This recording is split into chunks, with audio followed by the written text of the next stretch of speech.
Et notre invité ce matin est le créateur du logo « Je suis Charlie ». 3 mots qui ont aujourd'hui une résonance internationale. Joachim Ronsin, bonjour. Bonjour. Merci d'être avec nous. Vous publiez ce livre chez Grasset, Une histoire folle. Comment j'ai créé « Je suis Charlie » et le voyage en absurdie qui a suivi. Alors, avant de parler de ce voyage en absurdie qui est assez fou, ça faut le dire, comment vous avez créé donc ce logo « Je suis Charlie ». On revient, on est au 7 janvier 2015, c'est-à-dire il y a tout juste 9 ans. Comment vous êtes au boulot. Vous êtes au boulot, vous êtes graphiste, voilà. Un métier de directeur artistique d'un magazine à l'époque. D'un magazine qui s'appelle Styliste, qui était un gratuit féminin distribué à la sortie du métro. Bref, et je suis à la rédaction. Et j'entends mon rédacteur en chef adjoint qui lit un tweet, qui voit passer un tweet et qui dit il y a eu une attaque chez Charlie.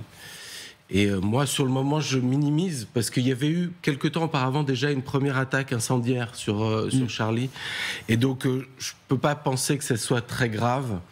Et il se trouve qu'on se met tous derrière nos écrans, on regarde, comme tout le monde, on regarde un peu ce qui se passe et on voit que là c'est grave, que c'est en tout cas plus grave. Je pars déjeuner, je vois qu'on commence à entendre parler de noms de morts, Volinsky, Charb, Cabu, bien sûr. Et donc, juste un peu avant, de partir déjeuner, j'ai écrit ces 3 mots parce que Charlie faisait partie de mon panthéon personnel. À savoir, j'étais pas un grand lecteur de Charlie Hebdo, en revanche, il traînait à la maison, sur la table basse, etc. Et c'est ce que je dis aussi dans le bouquin, c'est ces petits marqueurs comme ça qui vous constituent dans la vie, où on ne sait pas vraiment ce qui nous constitue, mais c'est des petits repères comme ça. On peut parler de Madeleine de Proust.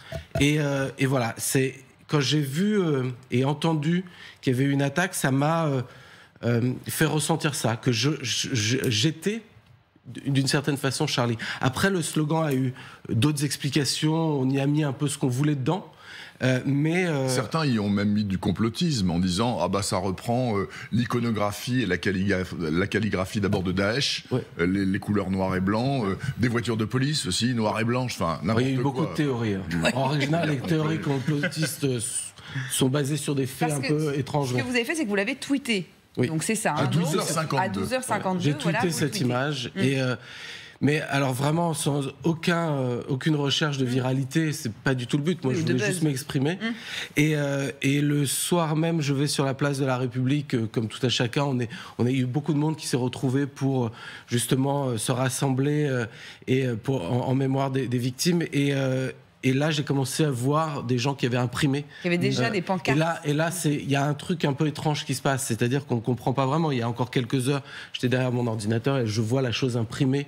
Voilà. Donc, c'était retweeté combien de fois, vous le savez? Non, je ne sais pas. Mais des millions de fois. Des millions de fois. Des millions de fois. Ce qui est assez marrant, c'est que ça aussi, ça fait partie des histoires un peu rocambolesques qui me sont arrivées. Je me retrouve dans les locaux, alors pas moi, hein, mais le tweet de Je suis Charlie s'est retrouvé affiché dans les locaux de Twitter. Au siège de Twitter, oui. Au siège de Twitter en avec votre photo de profil. Ouais, entre Barack Obama et le pape. Ouais. Comme les 10 plus grands tweets. C'est là où ça vous a fait totalement dépasser finalement ces 3 mots. Et ce qui vous a aussi agacé, notamment, c'est une question qui est venue très très vite parce que beaucoup de médias, évidemment, ont repris ce slogan. Les journalistes du monde entier. Où il y avait ce débat, être ou ne pas être Charlie. Et ça vous a profondément blessé.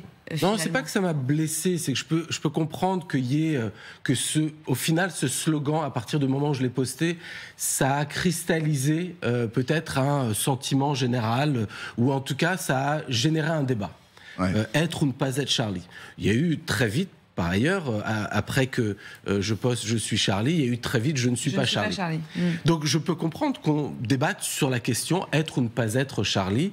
Ça soulève énormément de sujets, le blasphème, la liberté d'expression, la laïcité, etc. Sujets qui, moi, je suis très loin de ça. C'est-à-dire que je suis un simple DA, j'ai un avis personnel, mais je ne suis pas spécialiste de la question. Loin de là. On me demande beaucoup d'intervenir dans le monde entier, que ce soit les chaînes françaises, mais les chaînes internationales aussi, ce que je refuse. Déjà parce que je trouve ça un peu indécent. de prendre la parole alors qu'il y a eu ces événements tragiques qui viennent d'avoir lieu en France. Et j'ai pas envie qu'on puisse me penser une seule seconde que je fasse de la communication là-dessus. Et deuxièmement, parce que je suis pas spécialiste. Vous n'êtes pas un expert géopolitique, quoi. Pas du tout. Ce que vous refusiez aussi à l'époque, et voyons si ça a marché ou pas, c'était qu'on fasse de l'argent avec cette histoire-là et que le truc soit récupéré. Vous avez juste accepté pour Reporters sans frontières. Quand ils vous ont demandé, voilà, on défend les journalistes, est-ce qu'on peut utiliser le logo? Là, ok, il n'y a pas de problème. Est-ce que vous avez réussi à éviter justement le mercantilisme? Sûrement pas, puisque il y a quand même 120 dépôts de marques à l'Institut national de la propriété industrielle. Donc il y a des types qui ont dit, ah, tiens, je vais faire des t-shirts, je suis Charlie, je vais m'en mettre plein les poches. Mais c'est ça aussi. En fait, je découvre un monde. En fait, j'avais l'impression, avant ça, que je connaissais un peu le monde dans lequel je vivais. Avec cette histoire, j'ai découvert un peu la société, le monde dans lequel je vivais, un peu plus. J'ai perdu un peu de naïveté ce jour-là. Comme beaucoup, je pense, on a perdu un peu de naïveté. Les attentats au sein de notre ville et tout ça, on perd de la naïveté. Sans parler du 13 novembre. Mais il se trouve que, oui, on m'a appris qu'il y avait 120 dépôts de demande quelques jours après les attentats autour du slogan « Je suis Charlie ». Bah ouais, je trouve ça fou. Alors, il se trouve que moi, j'ai fait en sorte, alors je ne sais pas si c'est grâce à moi, à cause, peu importe, mais j'ai passé quelques coups de fil pour essayer d'éviter que ces choses-là soient acceptées, en tout cas qu'on donne, qu'on fasse que cette marque, que ce slogan devienne une marque, pardon. Et donc au final, aujourd'hui, c'est une marque indéposable. Enfin, c'est un slogan indéposable. On peut pas. Ah, vous avez réussi quand même, alors. Oui, alors après, rien n'empêche que des gens peuvent faire des t-shirts écrits "Je suis Charlie", les vendre. Et c'est aussi ça. Je me suis beaucoup battu contre des plateformes telles que eBay, Amazon, tout ça, où, des avocats l'ont fait pour éviter que certaines personnes vendent la chose et disent derrière tout ça sera reversé à des associations, etc.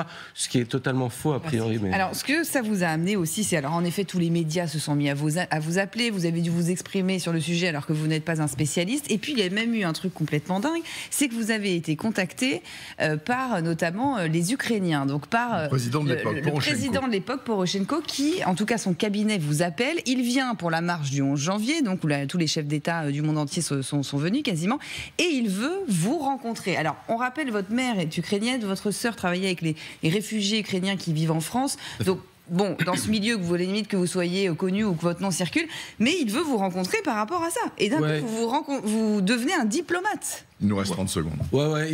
Alors, rapidement, j'aurais pu appeler ce chapitre une histoire drôle, parce que c'est vrai que je rencontre le président ukrainien malgré moi, parce que je ne souhaite pas particulièrement rencontrer ce président, on sent que vous y allez avec un peu de réticence, quand même. Oui, bien sûr. Et puis surtout que encore une fois, je ne suis spécialiste de rien. C'est pas parce que je suis ukrainien que je suis spécialiste du conflit entre les Russes et l'Ukraine. Bref, et donc au final, je le rencontre, il me remet les clés de la ville de Kiev, les couleurs de la ville de Kiev, je deviens citoyen d'honneur, il me demande de communiquer derrière sur l'Ukraine et de comment on peut faire pour communiquer sur l'Ukraine. Enfin, je deviens une sorte de communicant d'un pays. Oui, malgré vous, quoi. Je ne m'y connais pas et je le raconte. Après, je rencontre l'ambassadeur, etc. D'où le titre du livre, Comment j'ai créé Je suis Charlie, et le voyage en absurdie qui a suivi, parce que ça, c'est quand même un épisode vraiment absurde. Enfin, voilà, vous vous êtes retrouvé dans un truc infernal. Ça vient de sortir chez Grasset. C'est un petit livre qui se lit en 2 heures, 2 heures et demie, et c'est très, très instructif et intéressant. Merci beaucoup. Merci d'être venu en parler. Merci beaucoup. C'est tôt ce matin. Vous écrivez quand même d'ailleurs, la décence me pousse certainement à ne pas en être fier de ce logo. C'est important, je crois, pour vous, ce message. Je suis fier du livre. Allez.